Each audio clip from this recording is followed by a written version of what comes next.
오늘 수업은 통합사유철학 강의 세 번째 공간세계 존재와 반의지, 인식 공간 세계에 대해서 공부해 보도록 하자.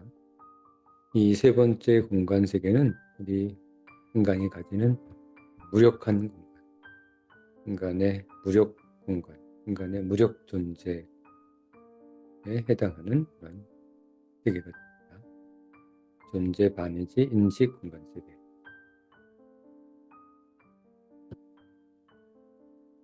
도형으로 나타내보면 제3 사유공간, 존재 반의지, 인식 공간세계는 존재와 반의지, 그 인식이 이루는 무적 공간, 즉 인식 공간 중에서 세 번째 공간이 오늘 배우는 무력 공간이 되겠습니다. 이 무력 공간을 차지하는 여러 철학자들은 뒤에서 좀 자세히 공부하겠지만 존재와 반의지와 인식이 이루는 이 공간에 스피노자, 라이프니츠, 엠피큐러스, 애담 스미스, 뉴튼, 발브랭슈, 루소 등이 무력 공간, 제3 사유 공간에 해당하겠다.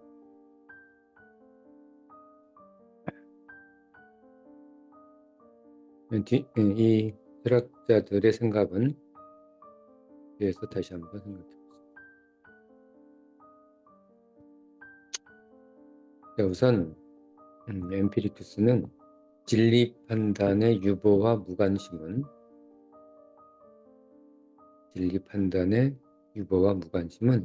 안정과 평화를 줄 것이다. 무력,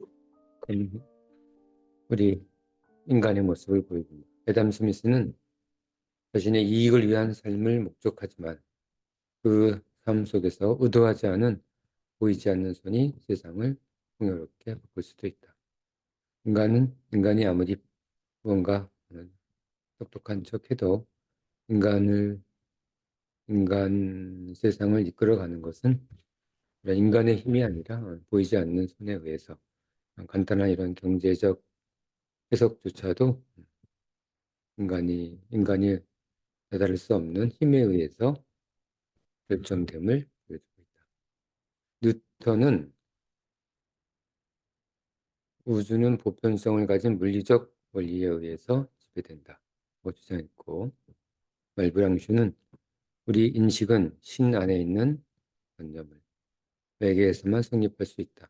신 안의 관념의 힘에 의해서 인간이 존재할 수 있음을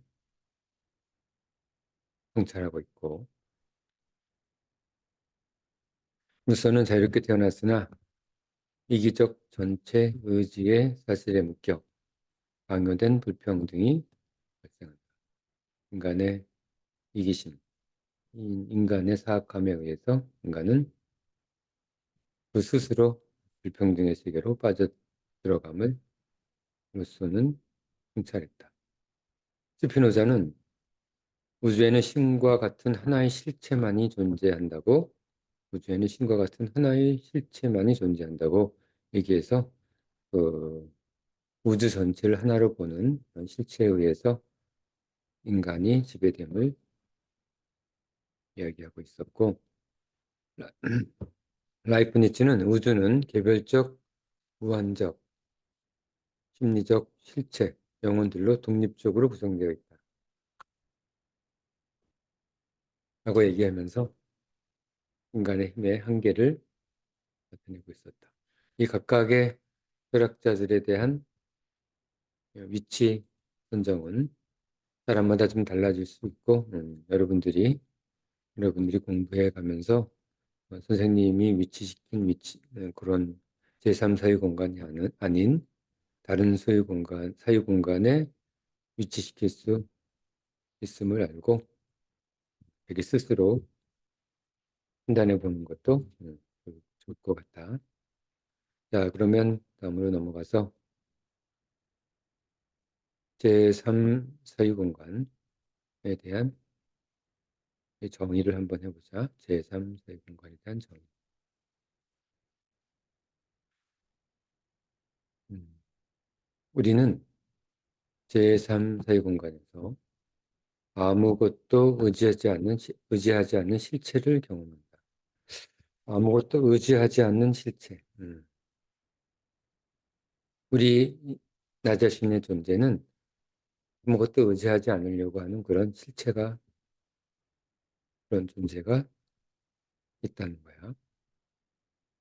아마 스스로 생각해 보면 그런 자신이 아마 느껴질 거야. 이것은 마치 곧 죽을 운명에 처한 자가 세상을 사유하는 방식에 가깝다.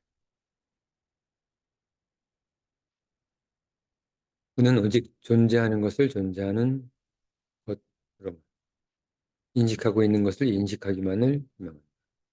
의지가 분열된 것이다. 의지가 분열된 세계.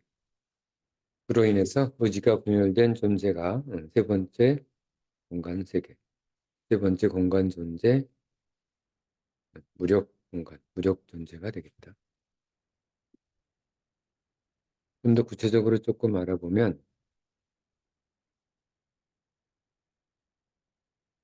존재 반인지 인식 공간의 실제를 보게 되면 반의지적 자기 세계 속에 갇혀 있는 공간, 무력 공간이 되겠고 개인의 역할, 가치, 자존에 대한 무력감을 느끼는 죽음에 대한 무력감도 당연히 포함되겠지.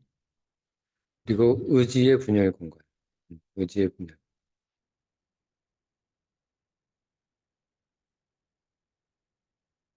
존재와 인식은 그대로 존재. 우리 시대의 심각한 사회 문제 현상을 야기하고 있다. 지금 우리 시대의 심각한 사회 문제. 예를 들면 출생률 저감, 사회 분노. 출생률 저감도 저감이지만 우리 사회는 분노 사회 좀 전환되고 있고 결혼도 기피하고 있고 의지가 없으니까 무력한 상태에서 무슨 결혼을 하겠어? 삶에 대한 무력감을 느끼는 시대. 선과 정의에 대한 무력감을 포함해서 삶에 대한 무력감을 느끼는 그런 사회 문제가 일어나고 뭐 대안이 없는 것은 아니지. 대안이 좀 어렵긴 하지만 일단은 표층 세계로의 전환. 표층 세계는 우리 8개의 공간에서 가장 외곽 지역으로 자신의 사유 활동을 활발히 해서 표층 세계를 통해서 반의지의 세계로부터 벗어나는 거야. 이 방법에 대해서는 뒤에 자세히 나오니까 그때 가서 또 공부하기로 하자. 의지의 분열을 강요하는 자들에 의해 지배받는 세상에 대한 저항과 탈환. 이런 세상, 이런 세상이 있어. 뭐 그렇게 힘들어서 사는가? 대충 살라? 뭐 이렇게 의지 분열을 강요하는 자들이 있는데 그에 대한 저항과 탈환이 필요하다. 군중에 의한 마취로부터 깨어남이 필요하고 출생률 저감을 위해서는 군중에 의한 마취로부터 깨어나야 돼. 현실 극복에 대한 나태함으로부터 벗어나야 돼. 나로부터의 자기 이탈. 오래된 나로부터의 자기 이탈이 필요하다.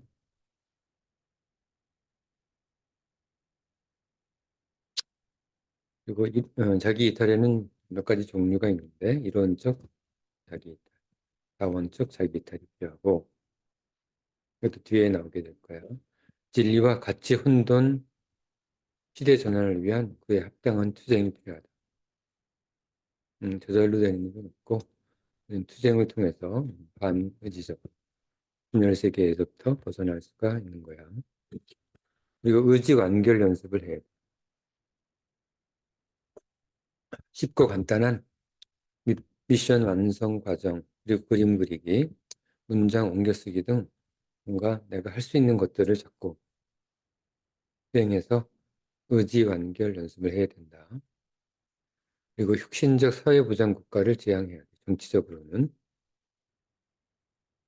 모두 비슷한 세상, 큰 차이가 없는 삶을 사는 국가를 만들어야지 그나마 무의지, 반의지의 세상으로부터 벗어날 수가 있다. 자, 내용으로 넘어가서 자, 반존재, 존재 반의지, 인식 공간 세계가 되겠다.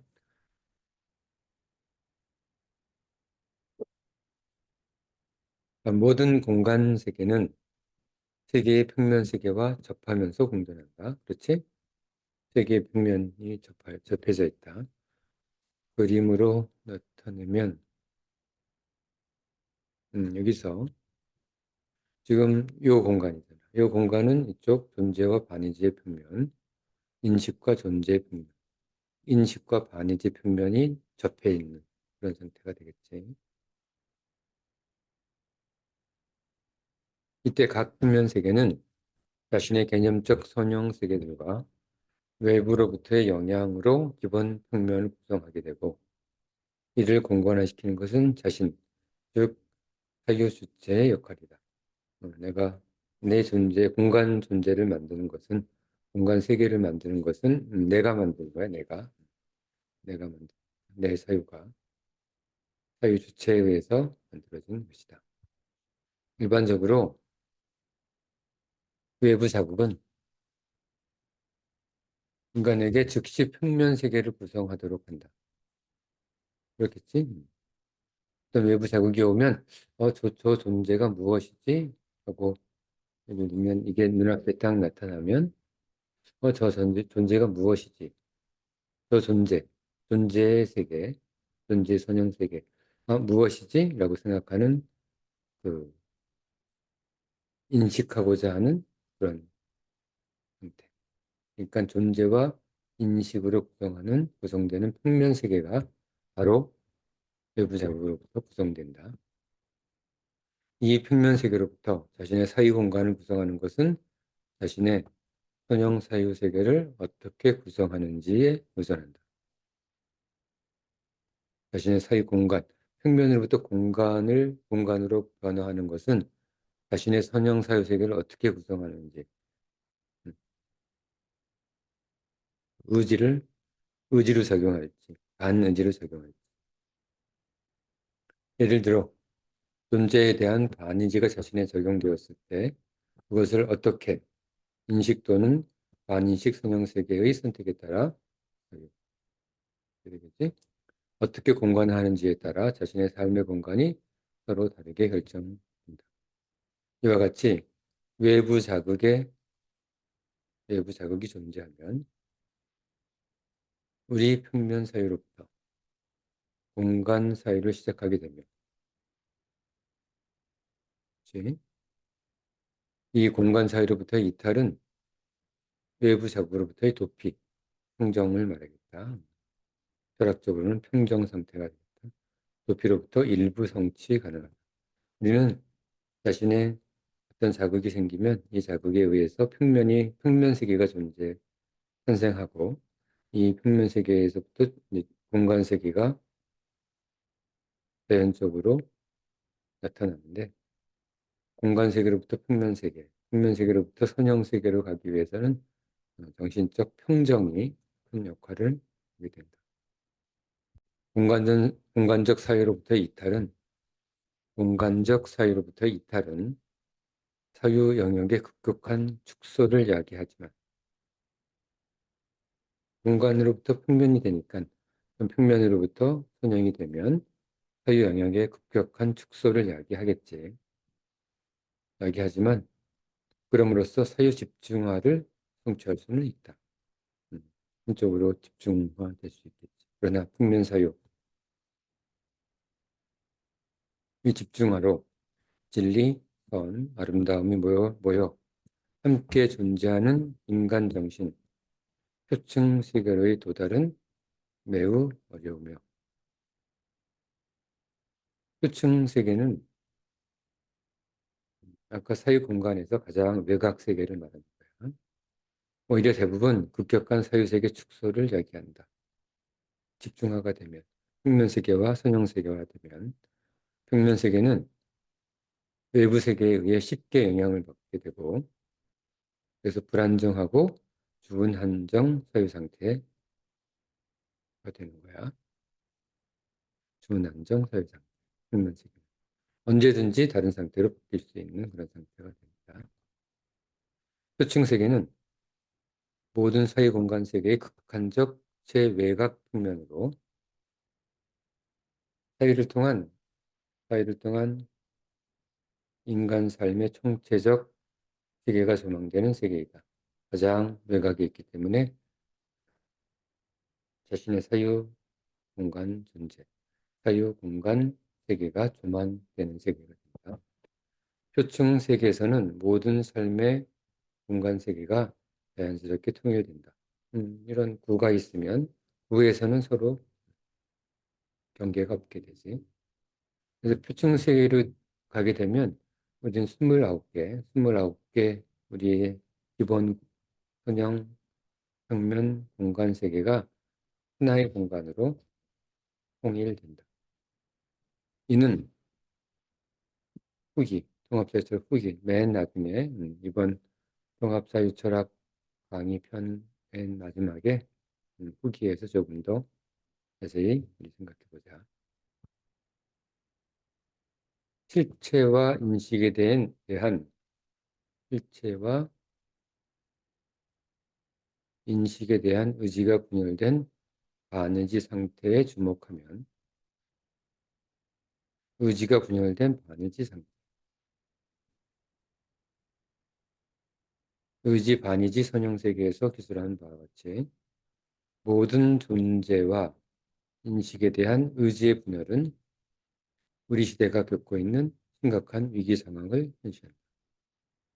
의지가 분열되면 우리 사회는 위기 상황으로 나아가게 될 거다.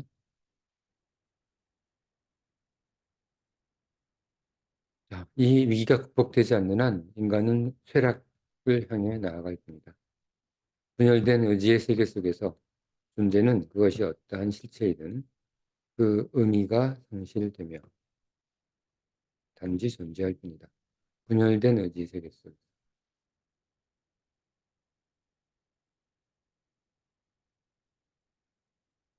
인간은 존재와 인식에 대한 의지를 통해 그 영속성이 보장되며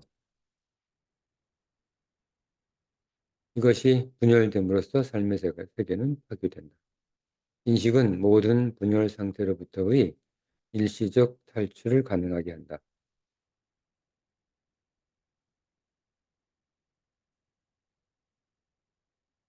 그래서 의지의 분열은 인식을 통해서 일시적 탈출이 가능하다. 그러나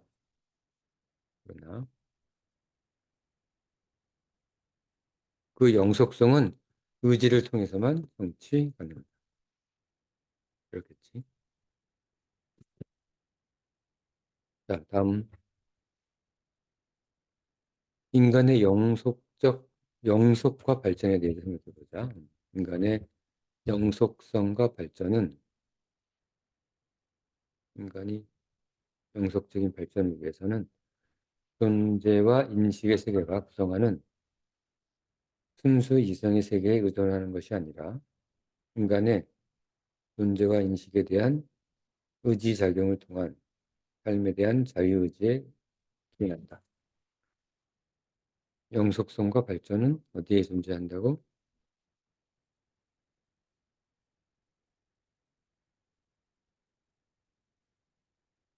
자유의지에 기인한다. 인간은 존재와 인식에 대한 의지를 통해 삶의 원리를 사유하고 그것을 성찰할 수 있는 그 근원적 힘을 얻는다. 의지의 분열 현상은 인식하려는 이러한 인간의 본능적 사유까지 파괴하며 결국은 인간의 모든 것을 파괴한다.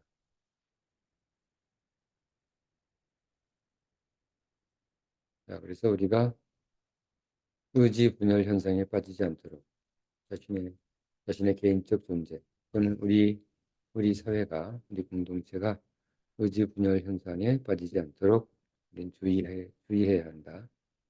의지 분열 현상은 인식하려는 이러한 인간의 본능적 사유까지 파괴하며 결국은 인간의 모든 것을 파괴한다.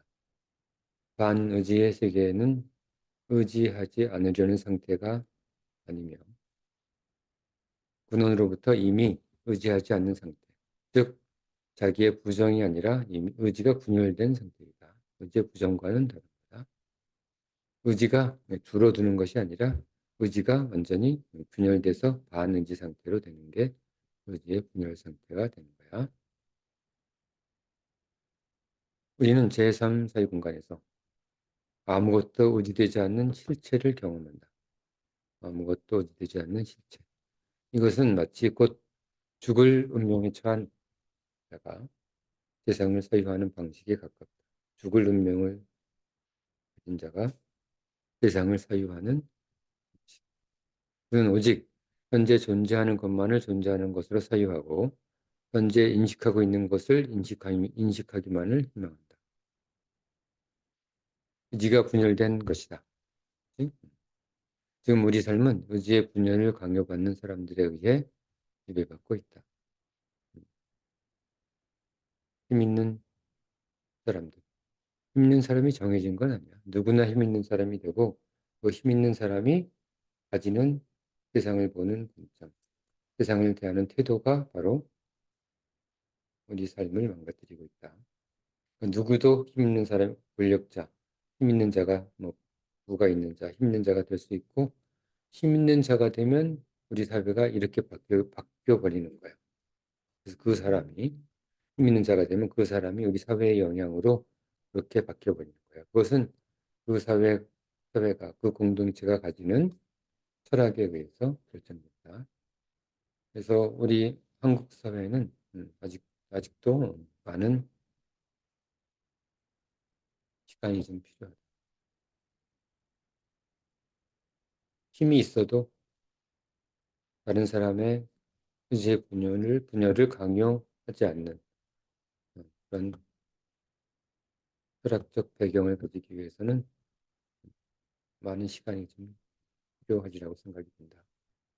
그 어리석은 자들로부터 벗어나 자유의지로 가득한 세상을 만드는 것은 우리 모두의 의무이다.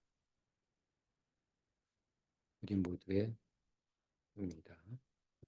이 강의를 듣는 여러분,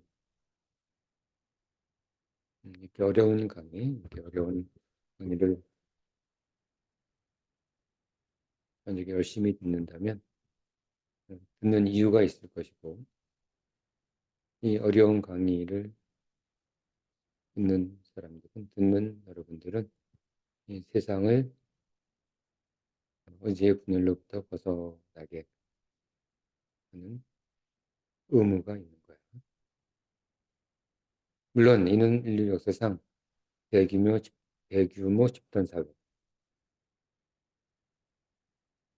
사회에서는 거의 성취된 적이 없었던 결코 쉽지 않은 일이다. 뭐, 유럽 선진국, 미국 뭐 이런 데라고 해서 이런 현상이 뭐 없다거나 그런 것은 아닙니다. 제3사의 공간은 군중 속 인간 일반의 사유 영역에서도 쉽게 발견된다. 군중 속 인간 일반의 사유 영역. 군중 속에서의 무력감이지. 그들은 자신이 의지하는 것이 무엇인지조차 사유하지 않으며 군중의 명령에 의해 자신을 마취시킨다. 어떤 정치적 신념이 기억적, 군중적 명령에 의해서 세뇌되고 그 세뇌에 의해서 자신이 마취된 상태는 우리 한국 사회에서도 뭐 적지 않게 뭐 선거 때마다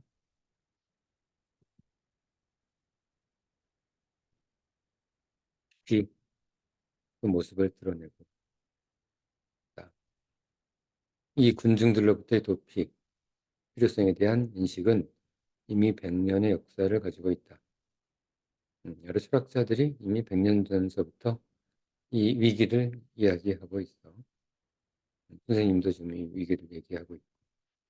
뭐 철학자가 뭐 특별한 사람들은 아니지만 그래도 이 세상을 깨뜨려 보려고 노력하고 있고 이 세상, 이 세상, 그 세상 속에 있는 사람들을 위한 학문을 하는 사람들은 공통적으로 이 이야기를 하고 있다.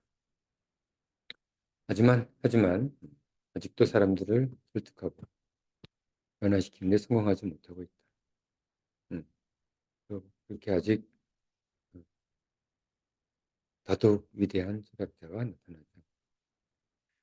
여기서 주의해야 할 것은 우리 인간 그리고 동물의 본성상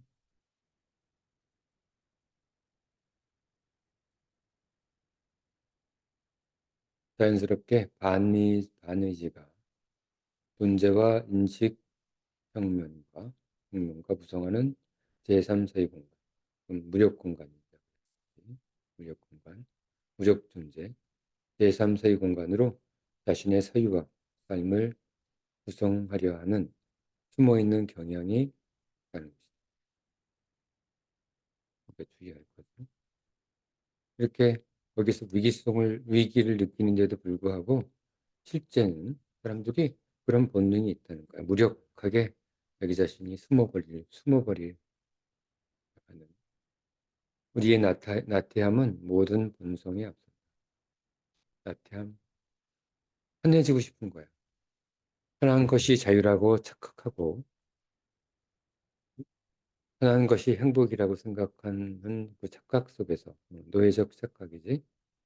노예적 착각 속에서 편한 것, 편한 것, 그리고 그것을 이렇게 편함을 주는 나태함, 이런 것들이 다른 우리의 소중한 본성들을 다 무력화시킨다. 우리 대부분은 나태하기 위해 살고 있는 것은 아니다.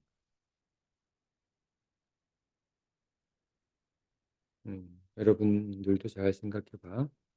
이 수업을 듣는 여러분이 만약에 나태하기 위해, 편안해지기 위해 이 세상을 살아간다면 편안하기 위해서 돈을 벌고 편안하기 위해서 노력하고 이런다면 이건 다시 처음부터 공부를 해야 한다. 삶의 목적이 나태가 아닌 자에게는 머리를 깊이 쥐어줘.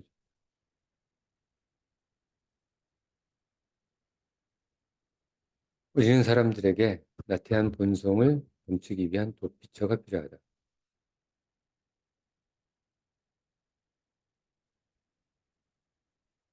그래서 내가 나태한 것이 아니라 이 분열의 세계, 무력 공간으로 도피를 하게 되는 거예요. 사람들 대부분은 분열된 의지의 세계 속에 자신이 묻혀 있다는 것을 인지하지 못하고 있다. 그리고 덕이 부족한 교활한 권력적 지배자들은 이 본성을 잘 이용한다.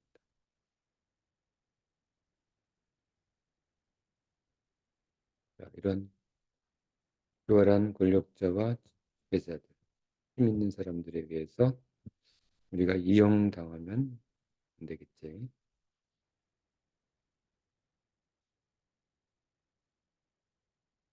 우리는 바느질을 포함하는 공간 세계로부터의 탈출을 위한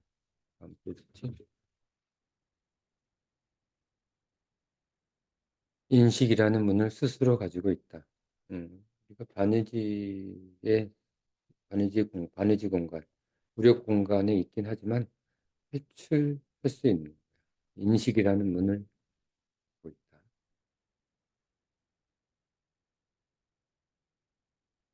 자, 인식의 힘에 의해 제3의 공간은 존재와 인식의 분열된 의지에 의한 파괴로부터 탈출에 성공할 수 있다. 인식의 힘에 의해. 그래서 우리는 공부해야 돼. 그래서 책을 읽고, 그래서 통찰하고, 인식하지 않으면 무력 공간에서 탈출에 성공할 수 없다. 우리는 나의 또 다른 존재, 나로부터, 이 나는, 가로 속의 나는 실존적 존재, 자유의지를 가진 실존적 존재라고 했었지. 자신을 관조함으로써 우리는 자신으로부터 이탈하여 사유함으로써 지금까지의 모든 사유는 급격한 변화를 겪는다.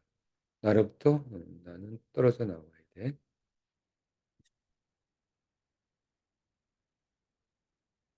의지의 분열을 포함하는 공간 세계는 전환의 과정을 겪게 된다.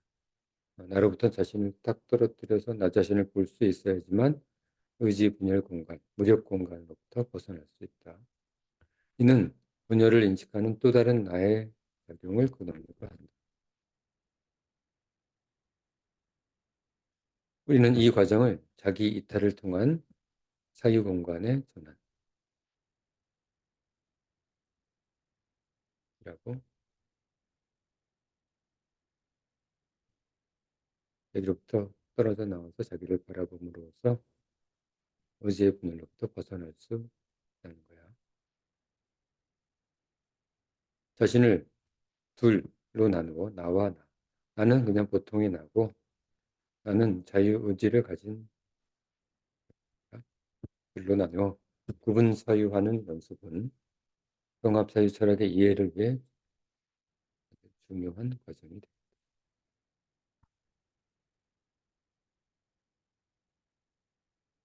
자, 또 다른 나는 선형적 존재의 세계에서 기술한 대자 존재와 죽자 존재를 모두 포함한다. 대자 존재는 뭐 배가 고플 때 느끼는 나. 뭐 배고프지 않았을 때는 몰랐는데 배가 고프면 나타나는 나가 되겠지. 목마를 때 나타나는 나. 죽자 존재는 대자 존재와 대타 존재를 포함한 그런 거 상관없이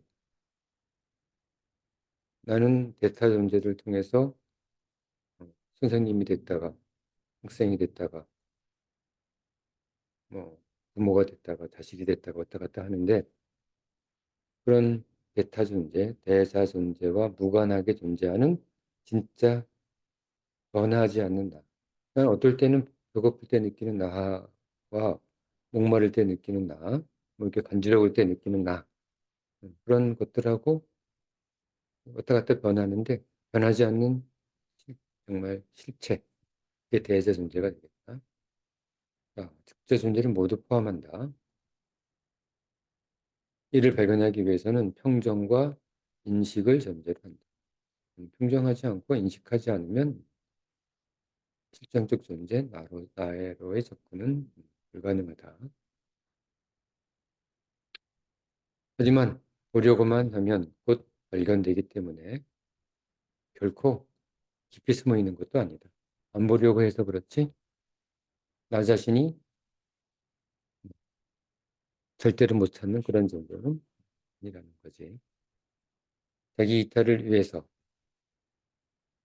또 다른 나의 창조를 억압하는 사유작용을 극복해야 한다.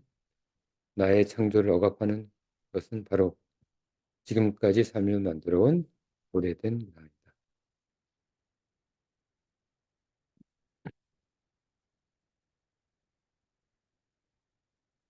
나를 발견하지 못하도록 만드는 것은 다른 것이 아니라 바로 나, 오래된 내가 자유지적 나를, 그리고 나의 창조를, 자유적 나의 발견, 자유지적 나로서 살도록 하는 것을 방해하는 것이 바로 내가 지금까지 만들어온 오래된 나이다. 우리는 오래된 나로부터 벗어나야지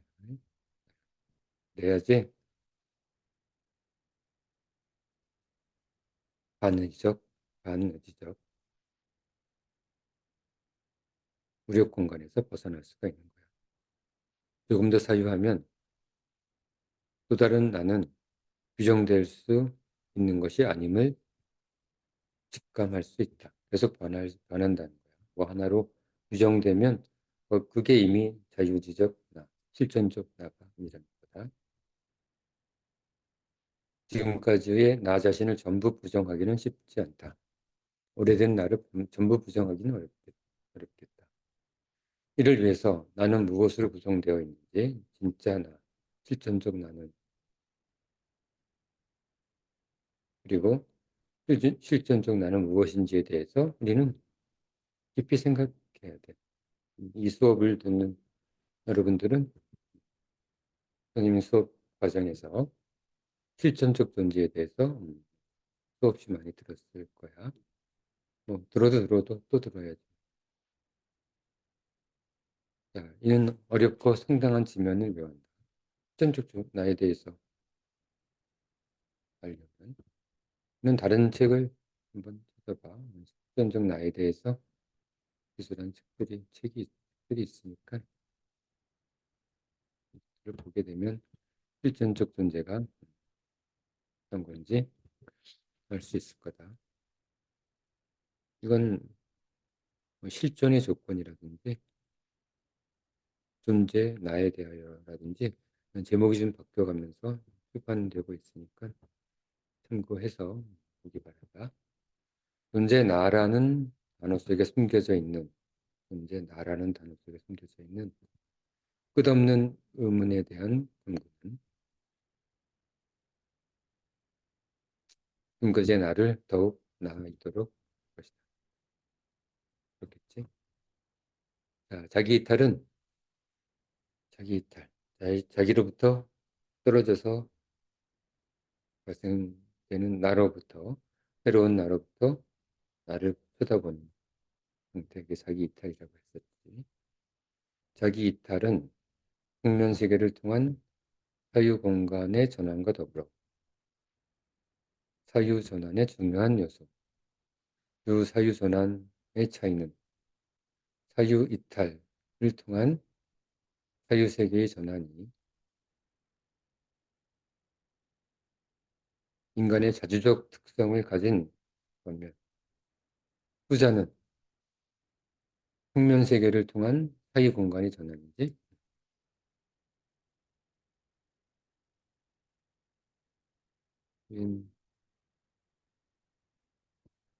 사유 전환을 할 때 한 공간에서 다른 공간으로 이동할 때 자기 이탈 또는 평면 세계를 통한 사유 공간의 전환이 됩니다. 아까 공간 세계는 세 개의 평면 세계로 둘러싸여 있다고 했었지? 그래서 자기 이탈을 통한 사유 세계의 전환이 인간의 자주적 특성을 가진 반면 후자, 평면 세계를 통한 사유 공간의 전환은 후자는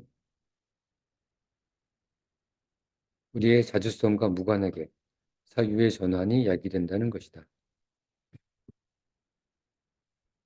다른 어떤 자극, 외부의 힘에 의해서 우리는 전환이 되기도 하는 거야. 즉, 전자는 인간이 의지의 분열과 인식의 분열 등 분열 현상을 자주적으로 극복하고자 할 때의 중요한 사유전환 요소이다. 가치성과 무관한 사유세계 전환은 그 사람을 찡기운다. 그렇겠다. 12개의 각 평면세계에서 다른 평면세계로의 전환 과정과 그 의미는 철학의 뜻이 있는 자, 선생님 수업을 듣고 있는 여러분들, 그리고 인간 일반, 꼭 철학의 뜻이 없더라고 하더라도 인간 삶에 대해서 의문을 가지고 있는 모두 구체적으로 생각해야 할 철학의 기본적 주제가 됩니다. 내 세계가 29개 세계가 있고 그중에서 평면세계가 12개가 있는데 그것들을 어떻게 내가 변환시켜 갈 것인지에 대한 자유, 성찰 이런 것들은 우리는 놓쳐서는 안 되는 가장 중요한 철학적 주제가 되겠다. 자, 다음. 자기 이탈. 자기 이탈은 자신을 자신으로 사유하면서 자신을 이탈하여 자신을 사유하는 주체적 자기 이탈과 주체적 자기 이탈. 자신을 타자로 사유하면서 자신을 자신을 이탈하여 자신을 사유하는 객체적 자기 이탈로 분류구성할 수 있다. 그러니까 주체적 자기 이탈. 첫 번째가. 두 번째가 객체적.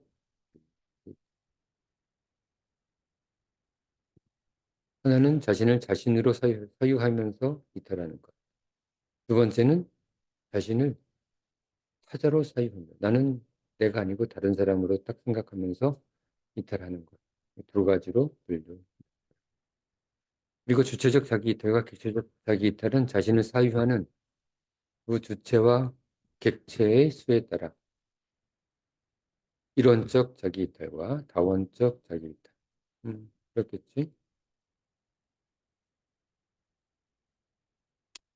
자신을 사유하는 그 객체와 그 주체와 객체의 수에 따라서 다원적, 이론적으로 분류할 수 있겠지.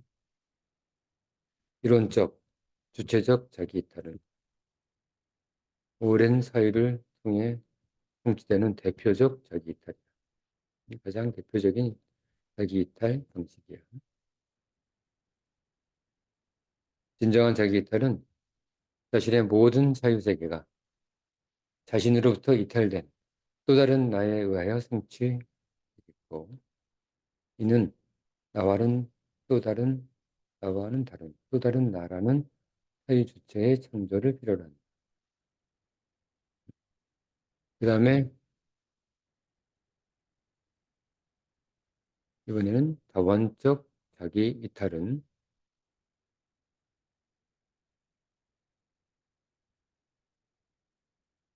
아까 처음에는 이론적 자기 이탈이었지. 자원적 자기 이탈은 자신을 이탈하여 자신을 보는 또 다른 나를 예를 들면 시간에 따라 변화하는 다수로 설정하고 자신을 좀 더 심층 탐구하는 시간 사유 철학에서 다루는 주제이다. 나 자신을 나로부터 떨어져서 나 자신을 바라보는데 오늘 바라보는 내일 바라보는 자기 이탈, 오늘의 자기 이탈, 내일의 자기 이탈을 모두 고려해서 탐구하는 것을 다원적 자기 이탈이라고 한다. 자, 이거는 깊은 관조의 영역이 종교적 불교 철학과 관련된 어떤 종교적 방식이 될 수도 있고, 자, 시간 사유 철학이 되길 텐데 이 시간 사유 철학은 지금 현재 우리가 강의하고 있는 통합 사유 철학의 범위를 벗어난다. 이 시간 사유 철학은 다른 책에서 다른 강의에서 선생님하고 같이 생각해 보게 될 거야. 언제가 될지 모르겠어.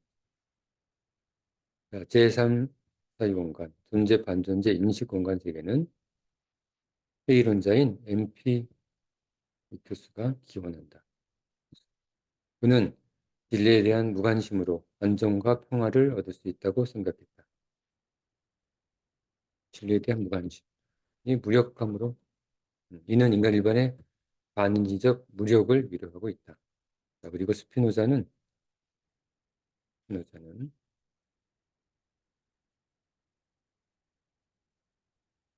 우주에는 실체만이 있을 뿐이다라고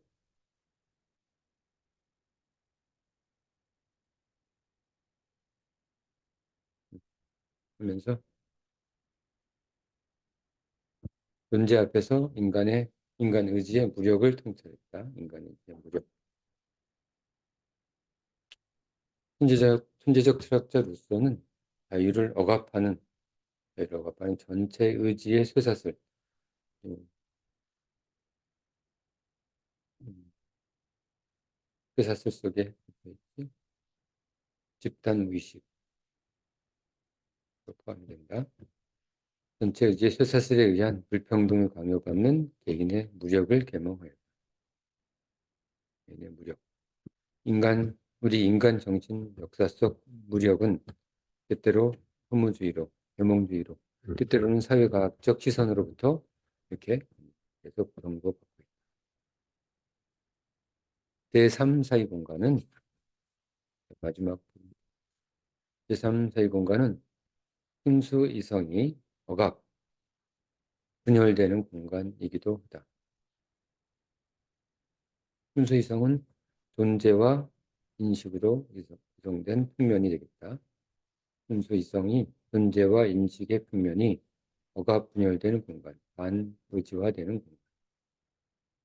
우리가 만약 이 공간 속에 있다면, 우리가 지금 무력 공간 속에 있다면 진리와 가치에 대한 혼동과 무력을 경험하고 있는 거예요.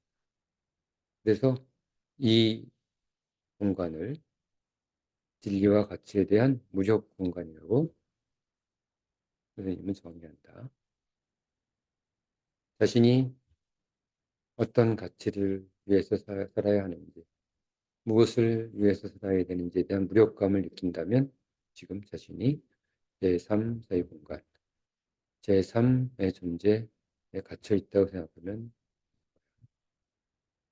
지금 우리 시대 누구도 이 공간에서 자유로울 수는 없다.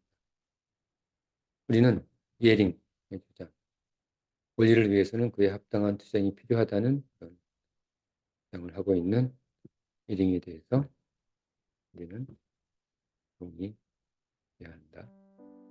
자, 여기까지가 제3 사회 공간, 무력 공간에 대한 이야기입니다.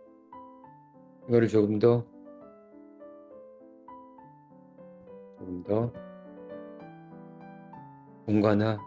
공간에 표시하게 되면 존재, 인식, 반의지로 구성된 이 공간이고 1과 2가 있지? 여기도 1과 2, 2가 있을 텐데 이 1은 약한 존재 상태, 2는 강한 존재 상태가 되고 인식도 마찬가지다. 반의지도 마찬가지다. 그래서 반의지의 약한 반의지 상태, 강한 반의지 상태가 있을 거야. 강한 반의지 상태에서는 아주 우리 삶이 무력화된, 깊이 무력화된 상태가 되겠고 어떤 무력화 상태는 1번 상태에 위치하게 됩니다. 그래서 이 공간에서 우리는 우리 상태에 따라서 아침 저녁으로 달라질 수도 있겠지. 같은 무력 공간, 제3 사유 존재, 제3 사유 공간이 일어나고 하더라도 아침 저녁에 따라서 위치가 조금씩 바뀌게 됩니다. 몸의 컨디션이 좋아지면 반인지 상태가 이 상태에서 1 상태로 줄어들게 되겠지. 자, 오늘 수업한 것은 제3 사유 공간, 존재, 반, 의지, 인식 공간 세계, 그 속에서 존재하는 제3 사유 존재에 대해서 공부했다. 자, 다음 시간에는 제4 사유 공간, 제4 사유 공간에 대해서 공부해 보도록 하자. 자, 오늘 수업은 여기까지.